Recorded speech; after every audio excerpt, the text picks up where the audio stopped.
तो बच्चों आप लोगों का स्वागत है हमारे YouTube channel AS sir classes में। तो बच्चों हम लोग जो है क्लास 10 का मैथ पढ़ रहे थे और उसका चैप्टर नंबर 1 वास्तविक संख्याएं। तो हम लोग वास्तविक संख्याओं के विषय में जान चुके थे कि वास्तविक संख्याएं किन्हें कहते हैं। तो वास्तविक संख्या जो होता है वो परिमेय तथा अपरिमेय संख्याओं के समूह को क्या कहा जाता है? वास्तविक संख्याएं।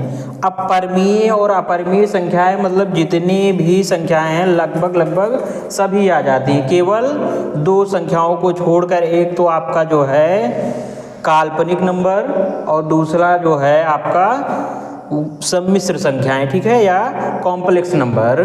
तो अब हम जो है जो 10 में पूछा जाता है अंगणित की आधारभूत परिमेय। तो अंगणित की आधारभूत परिमेय ये कहती है कि किन्हीं भी भाज्य संख्याओं को उनके अभाज्य गुणनखंडों के घातों के गुणनफल के रूप में लिखने की जो प्रक्रिया होती है वही क्या कहलाती है? अंगणित की आधारभूत परिमेय। तो यहाँ पे क्या होगा? किसी भाज्य संख्या को अभाज्य गुणनखंडों के घातों के गुणनफल के रूप में व्यक्त करना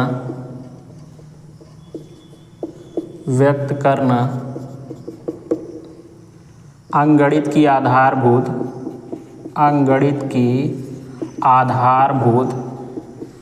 आधारभूत परिमेय कहलाती है। तो किसी भाज्य संख्या को अभाज्य गुणनखंडों के घातों के गुणनफल के रूप में व्यक्त करना अंगणित की आधारभूत परिमेय कहलाती है। जैसे आप यहाँ पे कोई भाज्य संख्या ले लें, जैसे हम ले लेते हैं जो है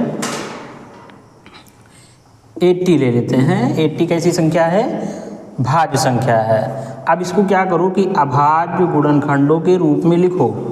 तो सबसे छोटी अभाज्य संख्या हमने क्या बताया था बच्चों? हमने बताया था कि जो सबसे छोटी अभाज्य संख्या होती है वो 2 होती है।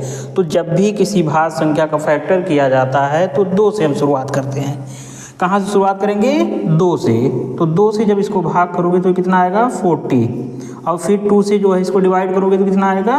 20। फिर 2 से डिवाइड करोगे तो 10। फिर 2 से डिवाइड करोगे तो 5। फिर 5 से डिवाइड करोगे तो 1 आ जाएगा। अब इसको हमें किस रूप में लिखना है?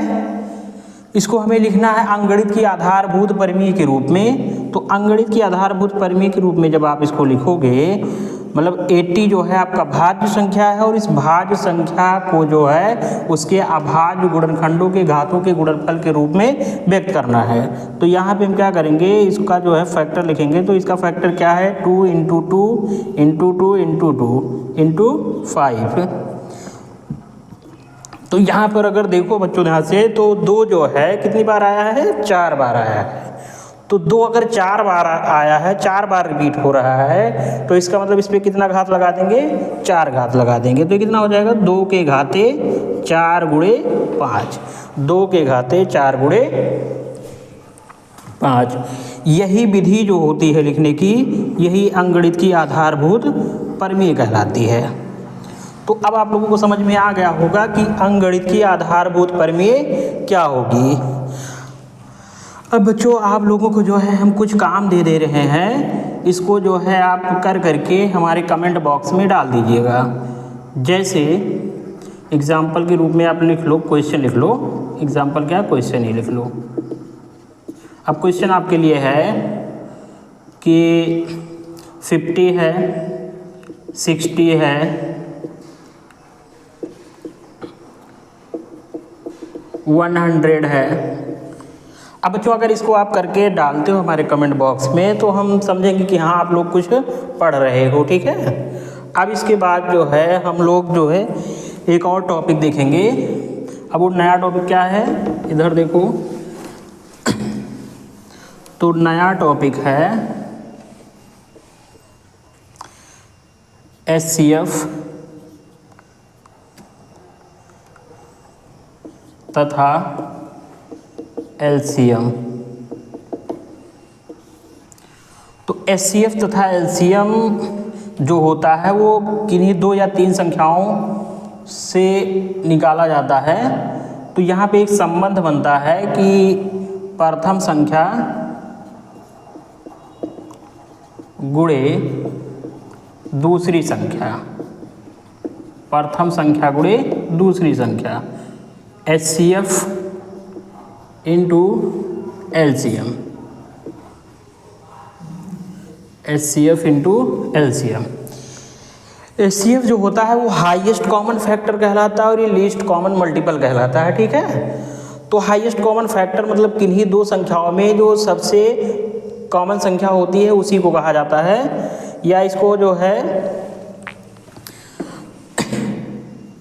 इसको मासापा कहा जाता है, उसको लासापा कहा जाता है, महत्तम समापवर्त और लघुत्तम समापवर्तक। तो अब यहाँ पर बच्चों देखो, यहाँ पे कितने जो है राशियाँ दी गई हैं। अगर इस सूत्र में आप देखो तो जो है प्रथम संख्या, दूसरी संख्या और फिर HCF फिर LCM। तो अगर देखा जाए तो 4 जो है राशियाँ दी गई हैं। अब इनमें से कोई 3 राशि देगा आपको और आपसे एक राशि के विषय में पूछेगा। जैसे मान लो एक सवाल हम यहाँ ले रहे हैं कि हमारे पास जो है 2 संख्या, एक 12 और एक 24, और इनका जो है HCF जो दिया गया है वो है हमारे पास 12 और 24 का 12। अब हमें फाइंड क्या करना है इसका LCM। क्या फाइंड करना है इसका LCM। अब LCM क्यों फाइंड करना है, क्योंकि अगर यहाँ ध्यान से देखो बच्चों तो दोनों संख्याएं दी गई है ना 12 और 24, और जो HCF है हमारा इन दोनों संख्याओं का वो 12 है और LCM कितना है यही निकालना है हमको। तो अब किस सूत्र का प्रयोग करेंगे, ये जो ऊपर सूत्र दिया है इसी का प्रयोग कर लेंगे। तो सूत्र हमारा क्या है, प्रथम संख्या गुणे दूसरी संख्या बराबर HCF गुणे LCM। तो अब बच्चों यहाँ पे आप देखो जो प्रथम संख्या है वो क्या दिया है 12, और दूसरी संख्या क्या दी गई है 24, और HCF क्या दिया है इसका 12, LCM ज्ञात करना है। तो अब यहाँ से देखो 12 को क्या कर लेंगे, इधर पक्षांतर कर लेंगे, ट्रांसफर कर लेंगे। तो LCM बराबर हमारा क्या हो जाएगा 12 गुणे 24 बटे 12। इस 12 को ट्रांसफर इधर किए हैं लेकिन LCM को इधर लिख दिया गया है और इन दोनों संख्याओं को इधर लिख दिया है। अब 12 से ये 12 कैंसिल हो जाएगा, तो ये कितना आएगा LCM 24। तो इस प्रकार से क्वेश्चन आपसे पूछा जा सकता है पेपरों में। और ये सूत्र जो है बच्चों यही 10 तक ही सीमित नहीं है, ये आप किसी कॉम्पिटिटिव एग्जाम वगैरह में पढ़ोगे तब भी ये पूछा जाता है। तो इसके बाद अब हमारा टॉपिक ख़त्म हो गया। अब हम लोग कुछ क्या करेंगे, कुछ उदाहरण देखेंगे, क्योंकि बच्चे देखो अगर बोर्ड पेपर में आपको अच्छे अंक लाने हैं तो आपको जो है एक्सरसाइज के अलावा उदाहरण भी देखने पड़ते हैं। तो यहाँ पर हम कुछ उदाहरणों को लेंगे जो इम्पोर्टेंट उदाहरण हैं। जैसे अब हम लोग यहाँ पे वही उदाहरण लेंगे जो बोर्ड पेपरों में आया हो या जो परीक्षा की दृष्टि से महत्वपूर्ण हो। तो अब यहाँ पर देखिएगा एक उदाहरण लिख रहे हैं।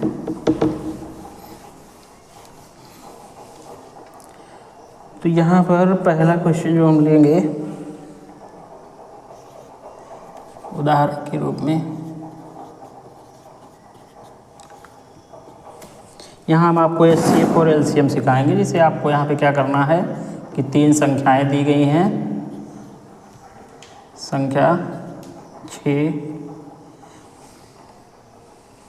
72 तथा 120 का अभाज्य गुणनखंड विधि से, अभाज्य गुणनखंड विधि से, अभाज्य गुणनखंड विधि से HCF तथा HCF तथा LCM ज्ञात कीजिए।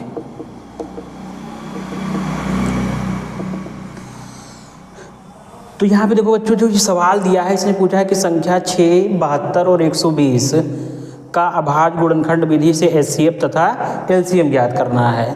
तो इस सवाल को ध्यान से देखिएगा, इसमें कुछ चीज़ें हम बताएंगे, बहुत अच्छी चीज़ें। जैसे आप देखिए, इसका क्या करेंगे, अभाज्य गुणनखंड, अभाज्य गुणनखंड विधि। तो अभाज्य गुणनखंड विधि क्या है, इसका जो फैक्टर करना है वो अभाज्य गुणनखंड से करना है। तो 6 का जो है अभाज्य गुणनखंड कीजिए तो कितना हो जाएगा, 2 से कटेगा ये तो 3 आ जाएगा, और 3 से कटेगा तो 1 आ जाएगा। फिर उसके बाद 72। अब 72 को जो है किससे काटेंगे, 2 से काटेंगे पहले, क्योंकि जिस संख्या के लास्ट में 0 आपको दिख जाए, 2 दिख जाए, 4 दिख जाए, 6 दिख जाए, 8 दिख जाए, वो संख्या 2 से जरूर कटती है। क्या होता है 2 का विभाज्यता नियम, कि अगर किसी संख्या के लास्ट में 0, 2, 4, 6, 8 दिख जाए तो संख्या 2 से जरूर विभाजित होगी। तो इसको हम क्या करेंगे, 2 से भाग करेंगे। तो 2 से इसको भाग करोगे तो कितना आएगा, 36।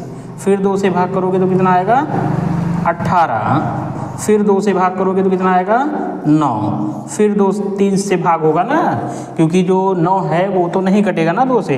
तो अब 2 के बाद हम कौन सी अभाज्य संख्या लेंगे, 3 लेंगे। तो 3 त्रिका 9, फिर 3 एकन्ने 3। फिर उसके बाद देखो बच्चों, 120 का करेंगे फैक्टर। तो 2 से जो है इसको भाग करो, तो 2 से भाग करोगे तो 6 12 और फिर 0, और फिर 2 3 6 0। फिर उसके बाद 2 से भाग करो 15, फिर 3 से भाग करो 5, फिर 5 से भाग करो 1। तो यहाँ पर अगर देखा जाए बच्चों तो 6 का फैक्टर क्या आया है, 2 × 3, और फिर 72 का 2 × 2 × 2 × 3 × 3। फिर उसके बाद 120 का, तो 120 का जो फैक्टर है वो कितना है, 2 × 2 × 2 × 3 × 5। आप जो है गुणा करके देख लो कि हमारा फैक्टर सही है कि नहीं है, चेक कर सकते हो ना। यहाँ से 2 दूना 4, 4 दूना 8, 8 पंजे 40, 3 120। ऐसे यहाँ से चेक करते हो, 2 दूना 4, दूना 8, 8 3 24, 3 72, और 6 3 18, मतलब 2 3 6। तो फैक्टर हमारे सही हैं। अब क्या करना है, पहले HCF ज्ञात। अच्छा, इसको देखो थोड़ा इस प्रकार से लिख लो, अंकगणित की आधारभूत परिमेय के रूप में। तो यहाँ पे देखो 2 पर घात कितना बनेगा, 2 पर घात 3 बनेगा, और 3 पर घात 2 बनेगा। अच्छा, यहाँ देखो बच्चों, यहाँ पे 2 कितनी बार आया है, 2 बार। तो इसको क्या लिखेंगे, 2 पर घात 3 और 3 × 5। अब यहाँ पे अगर इसका HCF देखा जाए, HCF किसका, 6, 72 और 120, 672 और 120 है। तो इसका जो है HCF होगा, क्या होगा ये चीज़ देखना है।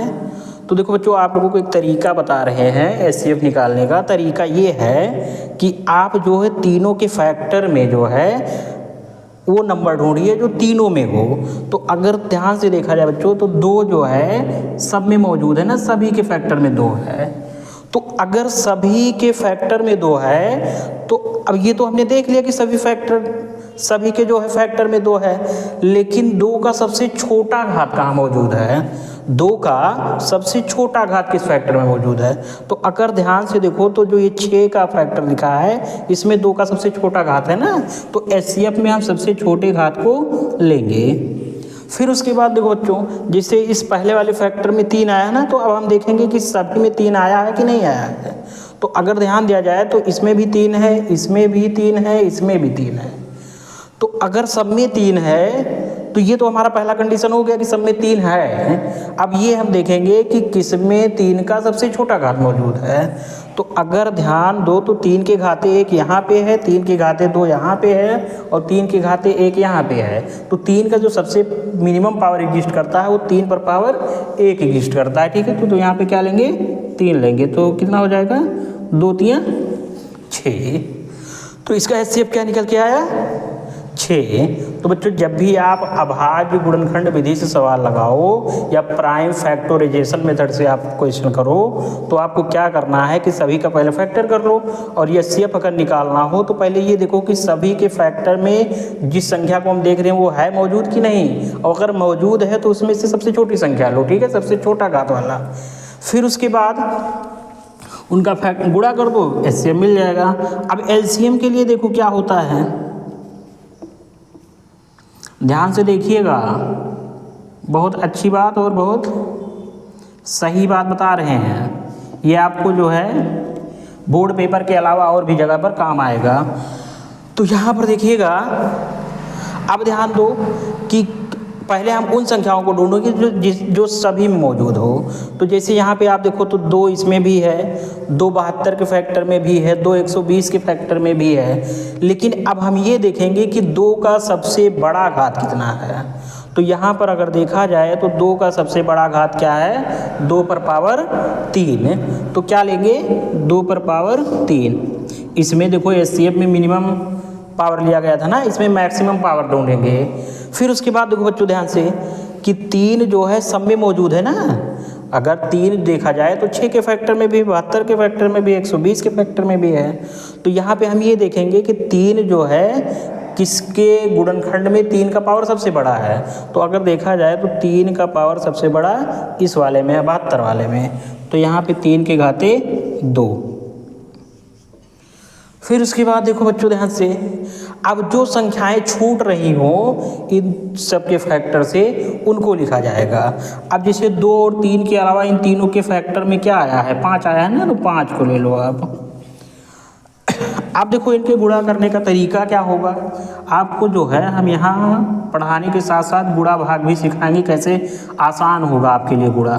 तो 2 दूना 4 दूना 8, 2 की पावर 3 का मतलब क्या है कि 2 का 3 बार गुणा, और 2 दूना 4 दूना 8, और फिर यहाँ पे 3 त्रिका 9, और फिर यहाँ पे 5। अब बच्चों ध्यान दो यहाँ पे कि अगर 8 9 72 किया जाए तो गुणा में थोड़ा दिक्कत हो सकता है। वैसे छोटी संख्या कोई दिक्कत नहीं होगा, लेकिन एक तरीका आपको बता रहे हैं कि आप कभी भी मल्टीप्लाई करो तो ऐसा मल्टीप्लाई कर लिया करो कि लास्ट में 0 बन जाया करे। तो यहाँ पे अगर ध्यान दो तो 8 पंजे 40, और 40 गुणे इसको 9 लिख सकते हैं ना। अब 9 का गुणा 4 में कर दो, 9 चौक 36, 360 आ जाएगा। तो ये होता है आसान, मतलब समय बचाने का तरीका कि गुणा करें और समय बच जाए। अब अगर आप 8 9 72 करते तो फिर 72 लिखते, फिर 5 का गुणा करते, ठीक है, तो ये दिक्कत होती है, फिर दोनों में आपको गुणा करना पड़ेगा। तो आप ऐसा करा करो कि लास्ट में जहाँ 0 बन जाया करे, फिर उसके बाद जो संख्या बचे उसका गुणा कर दिया करो। तो ये चीज़ समझ में आया ना, अभाज्य गुणनखंड विधि से एचसीएफ और एलसीएम कैसे निकाला जाता है। अब इसके बाद जो है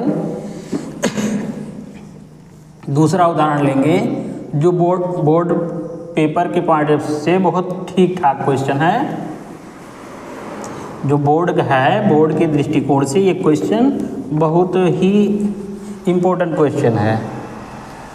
तो देखिएगा उदाहरण नंबर 2, उदाहरण नंबर 2 देखो हम यहाँ पे वही क्वेश्चन शामिल करेंगे जो क्वेश्चन हमें लगे कि ये बोर्ड पेपर वगैरह में आ सकता है। बाकी तो क्वेश्चन बहुत है, समय बहुत कम है, और हम लोगों को बोर्ड पेपर का प्रिपरेशन करना है, ठीक है। तो यहाँ पे देखिएगा संख्या क्या है, संख्या, या ऐसा कह सकते हो संख्याओं 4 की पावर n पर विचार कीजिए, विचार कीजिए, विचार कीजिए, जहाँ n एक प्राकृत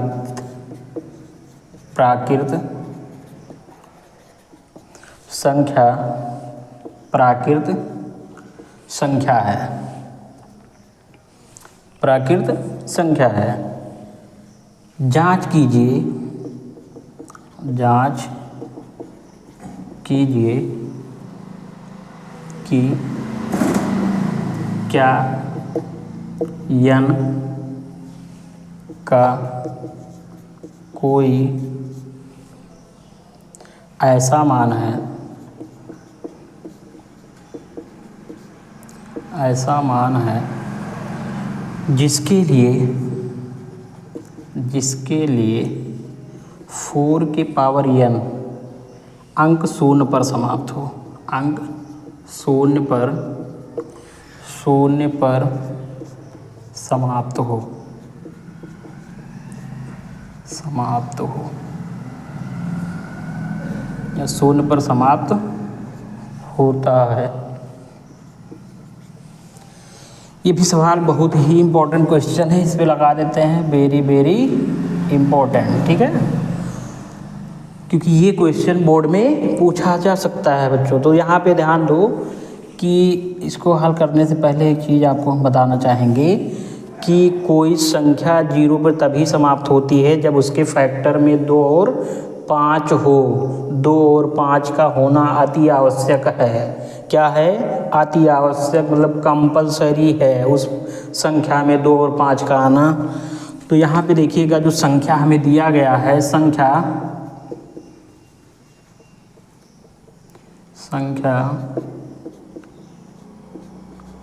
4 के पावर n। अब इसका क्या करेंगे? फैक्टर करेंगे। ऐसा लिख लो, संख्या 4 के पावर n। तो इसका फैक्टर जो लिखोगे वो कितना आएगा? 2 × 2 और n। तो इसको हम लिख सकते हैं, हाँ बच्चों एक चीज़ और आपको कॉन्सेप्ट यहाँ सिखाएंगे कि अगर गुणा में 2 × 2 लिखा है और ऊपर उसकी पावर लगा है तो इस घात को दोनों गुणनखंडों पे अलग अलग बांटा जा सकता है। तो कितना हो जाएगा? 2 के पावर n × 2 के पावर n। तो यहाँ पर बच्चों अब ध्यान दो, हमने क्या कहा कि वही संख्या जो है शून्य पर समाप्त होगी जिस संख्या का अभाज्य गुणनखंड में 2 और 5 दोनों हो। तो क्या उस कंडीशन को ये कोई नंबर जो है फॉलो कर रहा है? तो अगर ध्यान से देखो तो नहीं फॉलो कर रहा है जो कंडीशन हमने बताया है, क्योंकि इसके फैक्टर में केवल 2 और 2 ही है, ठीक है। तो यहाँ पे हम क्या लिखेंगे कि बिकॉज दी गई संख्या 4 के पावर n के अभाज्य गुणनखंड में, दी गई संख्या 4 के पावर n के अभाज्य गुणनखंड में केवल 2 है परंतु 5 उपस्थित नहीं है। इसलिए संख्या 4 के पावर n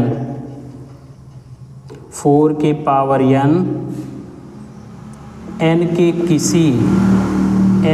किसी भी प्राकृतिक या प्राकृत मान के लिए कभी भी शून्य पर समाप्त नहीं होगा। तो ये क्वेश्चन बहुत इम्पोर्टेंट है और इसको लगाने का अप्रोच यही है। हम पहले सर्वप्रथम क्या करेंगे कि दी गई संख्याओं का फैक्टर करेंगे। तो 4 का फैक्टर 2 × 2 के पावर n और फिर इसका अलग अलग कर देंगे 2 के पावर n × 2 के पावर n। अब यहाँ पे हम कारण लिखेंगे तो दी गई संख्या 4 के पावर n के अभाज्य गुणनखंड में केवल 2 है परंतु 5 उपस्थित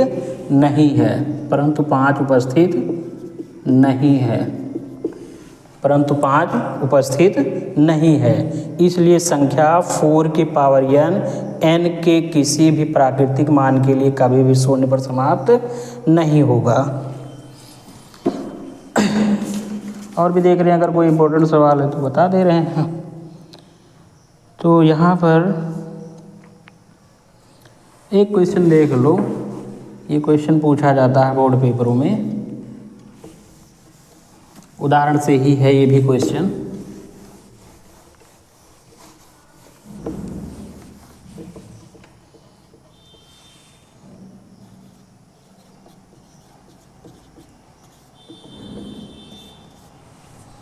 तो क्या है कि 65 और 117 के HCF को 65M-117 के रूप में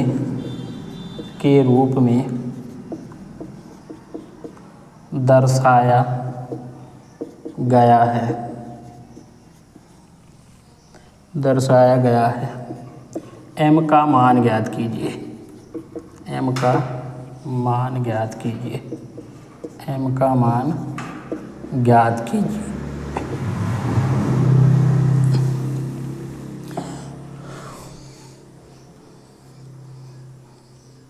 और फिर एक चीज़ इसमें पूछ रहा है कि इसका LCM भी ज्ञात कीजिए। इसका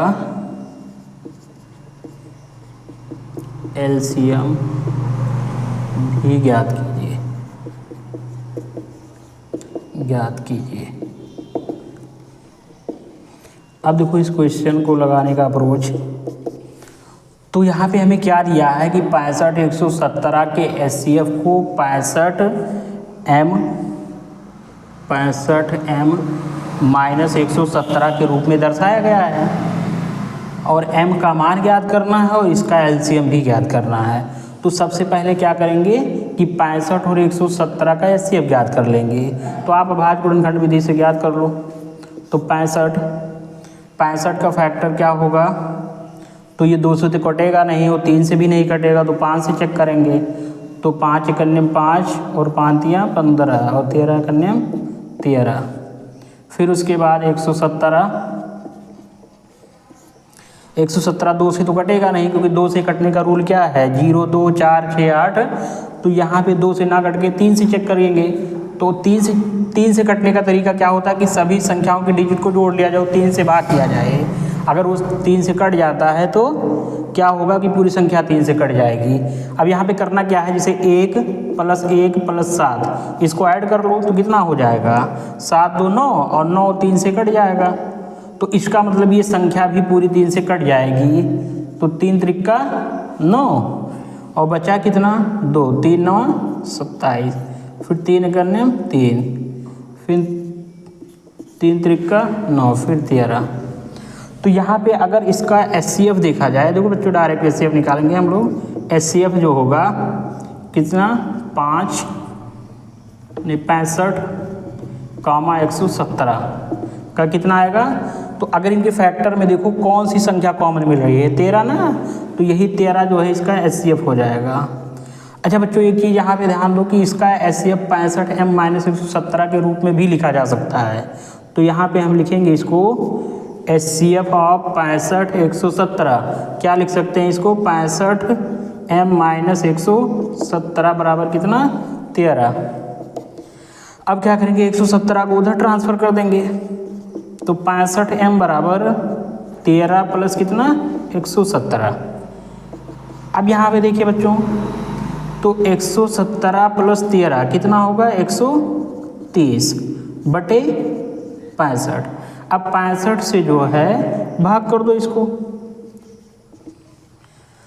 तो 65 से इसको भाग करोगे तो 65 दूना कितना 130 ना।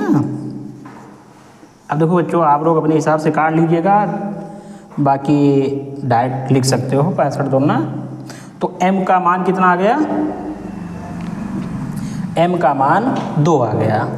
अच्छा अब इसका LCM भी कह रहा था निकालो, तो अब इसका हमें LCM भी निकाल लेते हैं। LCM निकालने में कोई दिक्कत तो है नहीं क्योंकि हमारे पास फैक्टर मौजूद है। तो 65 117। तो यहाँ पे ध्यान दो कि दोनों के फैक्टर में जो 3 है वो 2 बार आया है ना, और फिर दोनों के फैक्टर में 5 एक बार आया है, और दोनों के फैक्टर में 13 भी एक बार आया है। तो इन सब का गुणा कर लेंगे। तो अब इनका गुणा करो, तो इनका गुणा कितना आ जाएगा 13 3 त्रिका 9 9 पचे 45 45 गुणे 13 और 13 पचे 65 और 13 चौके 52 52 और 6 58। तो 585 आ जाएगा। तो ये आपके दोनों आंसर हैं। ये भी क्वेश्चन इंपॉर्टेंट है, इसको ध्यान से देख लीजिएगा। हाँ बच्चों देखो इधर, अब आज के लिए जो है एक लेक्चर यहाँ पे ख़त्म किया जा रहा है। अब दूसरे लेक्चर में फिर मिलेंगे अगले वीडियो में। तब तक के लिए जो है आप लोग हमारे चैनल को सब्सक्राइब कीजिए, लाइक कीजिए और वीडियो को शेयर कीजिए।